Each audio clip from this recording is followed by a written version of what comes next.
Hello friends, welcome to the technical market wage channel. Friends, हमने कल NCC limited के बारे में वीडियो अपलोड किया था, जो कि अच्छा खासा वायरल पॉपुलर हो रहा है।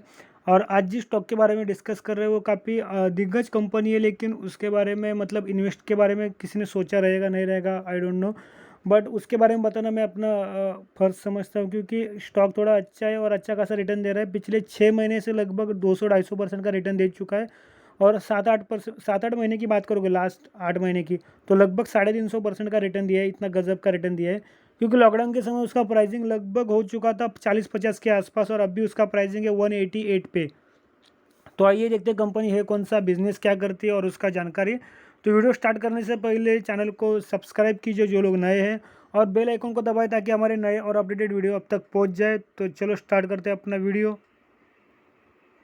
तो जिस स्टॉक के बारे में हम बात कर रहे थे उसका आज का प्राइसिंग है 4 दिसंबर 3:30 बजे का बात कर रहा है 187.85 है। और कितना डाउन गया आज, तो गया 0.20 पैसा। वही बात करें परसेंट वाइज तो 0.11% का डाउन है आज के दिन। बट ठीक है फ्रेंड्स, क्योंकि मैं आपको हमेशा शॉर्ट टर्म मतलब शॉर्ट टर्म या फिर लॉन्ग टर्म के नज़रिए से बोलता हूँ, इंटरडेट तो बोलता नहीं। तो अगर एक दिन थोड़ा स्टॉक गिर भी जाता है, 1-2 दिन थोड़ा पॉइंट से, तो घबराने की बात नहीं, क्योंकि अच्छे स्टॉक में रहते हो तो थोड़ा बहुत उतार चढ़ाव तो रहते ही रहते हैं। क्योंकि मैं आपको दिखाता हूँ ये कैसा किस लेवल से ग्रो किया पिछले 6 महीने में। 5 दिन की बात करोगे तो 5 दिन पहले सेम प्राइस पे था। 1 मंथ की बात करोगे तो 1 मंथ पहले भी लगभग सेम ही प्राइस बोल सकते हो आप।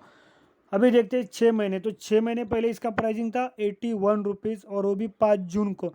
तो जून महीने से 81 से 180, मतलब 100 रुपये का भाग है। अभी देखते हैं एक साल पहले।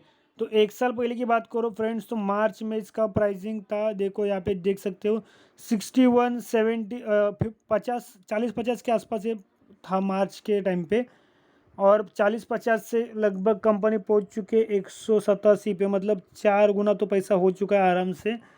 तो इतना गजब का रिटर्न कहाँ पे मिलता है। अभी ऑल टाइम का चार्टर देखो, तो ऑल टाइम की बात करो, कंपनी काफ़ी पुरानी है, 2002 में आई थी। जब आई थी उसका प्राइसिंग था 9.48 रुपीज़। उसके बाद 2006 में, मतलब 4 साल में वो 70-80 पे पहुंच चुकी थी। और उसके बाद उसने अपना हाई लगाया था 2018 में। और अभी के तो मतलब अपने ऑल टाइम हाई पे कंपनी ट्रेड कर रही है, ऑल टाइम हाई के आसपास है। ऑल टाइम हाई तो कंपनी ने अपना लगाया था अक्टूबर में, अभी हाल ही में 2 महीने पहले में। अभी देखते हैं कंपनी का ओवरऑल बिजनेस वगैरह क्या है, कंपनी करती क्या है। तो यहाँ पे देख सकते हैं पहले फाइनेंशियल्स में कंपनी के सीईओ कौन है, धर्मेंद्र कपूर जी है। कंपनी फाउंडेड है 1990 में, हेडक्वार्टर पूना में। सब्सिडरीज देखो कौन से, system computer corporation, HD solution जीएमपीएच, KPIT global solution limited, Morse, इतने सब है। और बाकी तो न्यूज़ देखोगे तो न्यूज़ तो ये है कि जो दिग्गज ब्रोकरेज हाउस है शेयर खान, उन्होंने उसको बाइंग का रिकमेंडेशन दिया और टारगेट बताया 222 का, मतलब अभी 187 188, मतलब 190 के आसपास है। यहाँ से भी अगर आप उसको बाई करते हो, अगर आपका एनालिसिस, आप खुद का एनालिसिस करके और थोड़ा नॉलेज लेके, तो शॉर्ट टर्म में भी देखोगे तो 30-40 रुपये का प्रॉफिट तो आपको पर शेयर मिलेगा, तो अच्छा खासा है ना, अच्छी बात है आपको। तो ये शेयर ने इसका बाइंग का रिकमेंडेशन दिया है। अभी देखते हैं इसका और थोड़ा जानकारी। तो फ्रेंड्स आ गए अभी एनएससी के ऑफिशियल साइट पे, देख सकते हो बिरला सॉफ्ट लिमिटेड। अगर जिस स्टॉक की बात कर रहे हो वो है बिरला सॉफ्ट लिमिटेड, और उसका सिंबल देखो बी सॉफ्ट के नाम से। प्राइसिंग देखो 187.85, कितना डाउन है 0.20 पैसा, 0.11% डाउन है। प्रीवियस क्लोज है 188.05, ओपन हुआ था 189.80। और हाई भी लगाया था इसने आज के दिन 191.05 का। लो की बात करोगे तो 185 का लो है। क्लोज हुआ है 188.25 का। देखो 52 वीक हाई कब लगाया था, तो 5 अक्टूबर को लगाया 52 वीक हाई। और ये ऑलमोस्ट उसका ऑल टाइम का हाई है 210 का। और लो की बात करोगे तो 46 का लगा, जो कि 24 मार्च को लगा है।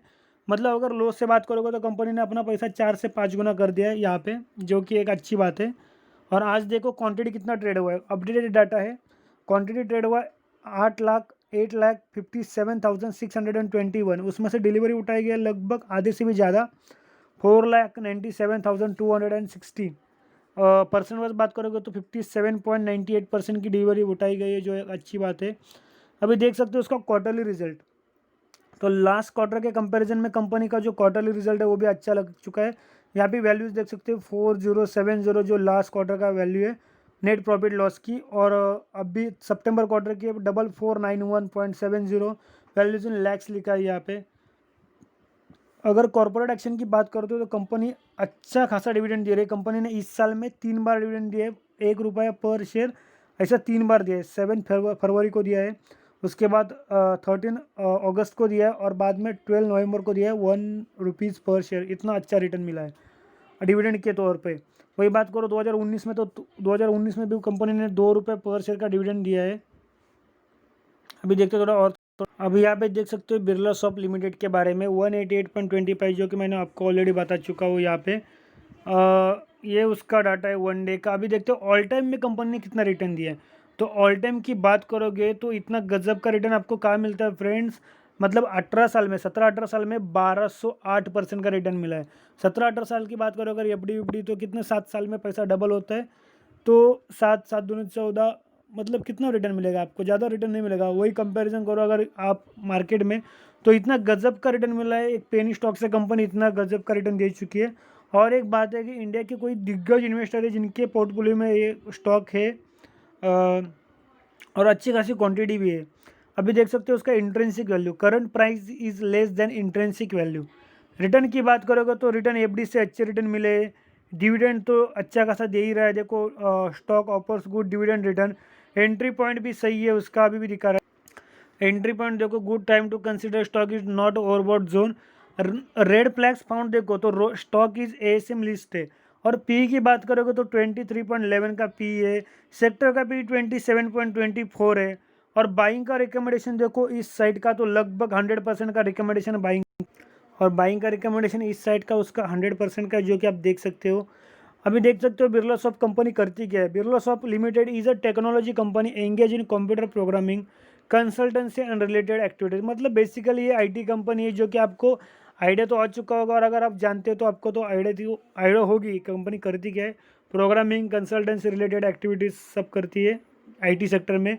और भी यहाँ पे देख सकते हो उसका ईयरली रिजल्ट वैल्यू 1000 करोड़ में है। और हालांकि मतलब लास्ट 2 ईयर के कंपैरिजन में कंपनी का जो रेवेन्यू है वो अच्छा खासा बढ़ चुका है। और रेवेन्यू अभी 2020 का उसका रेवेन्यू देखो 3.33 थाउजेंड करोड़ है। और प्रॉफिट की बात करोगे तो पिछले साल के कंपैरिजन में उसका प्रॉफिट कम होके 0.22 थाउजेंड करोड़ आ चुका है। मतलब ज़्यादा प्रॉफिट कम नहीं हुआ, बट कि रेवेन्यू तो बढ़ चुका है यहाँ पे, मतलब उतना उतर चढ़ाव रहता ही है। अभी देखेंगे उसका जो होल्डिंग है किसके पास कितना है, वो देखना इंपॉर्टेंट है।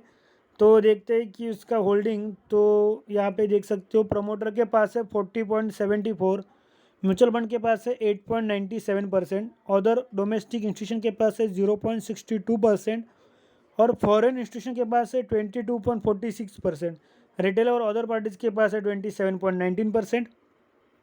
अब यहाँ पे एक प्लस पॉइंट ये है कि फ्रेंड्स कंपनी ने, हालांकि प्रमोटर ने लास्ट क्वार्टर के कंपैरिजन में इस क्वार्टर में 0.02% से होल्डिंग कम की है। बट यहाँ पे देख सकते हो 6 क्वार्टर पहले कंपनी के बहुत सारे शेयर गिरवी थे, प्लेज थे, प्रमोटर ने रखे थे, जो कि उन्होंने वो प्लेज छुड़ा के लिया है, मतलब अभी गिरवी नहीं रखे, जो कि एक अच्छी बात है। मतलब प्रमोटर की भी अपनी कंपनी को आगे बढ़ाना है, उनको भी पता अपनी कंपनी अच्छे आगे जाने वाली है, अच्छा परफॉर्म करने वाली है, इसलिए उन्होंने अपना ये जो गिरवी स्टेक है वो छुड़ा के लिया।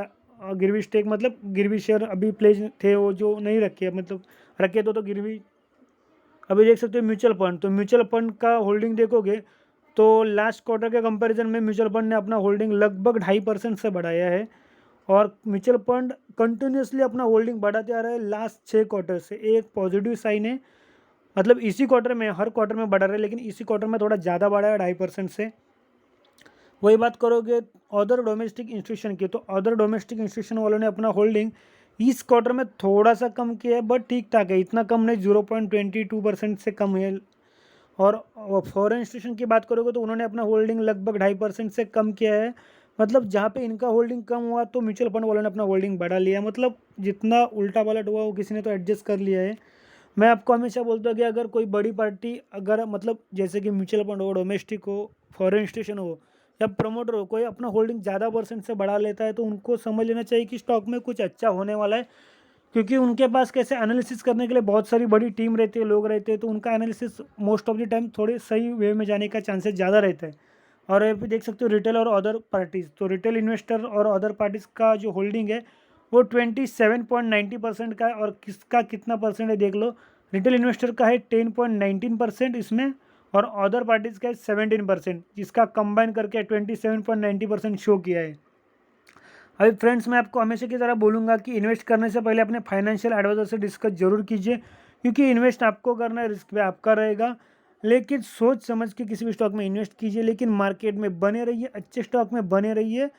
जल्दबाजी में कोई भी उल्टा कदम ना उठाए और लॉन्ग टर्म का नज़रिया रखिए। एटलीस्ट शॉर्ट टर्म का तो रखिए, साल 2 साल 6 महीना इतना तो रखिए। और किसी भी स्टॉक में लॉस में नहीं निकलना है।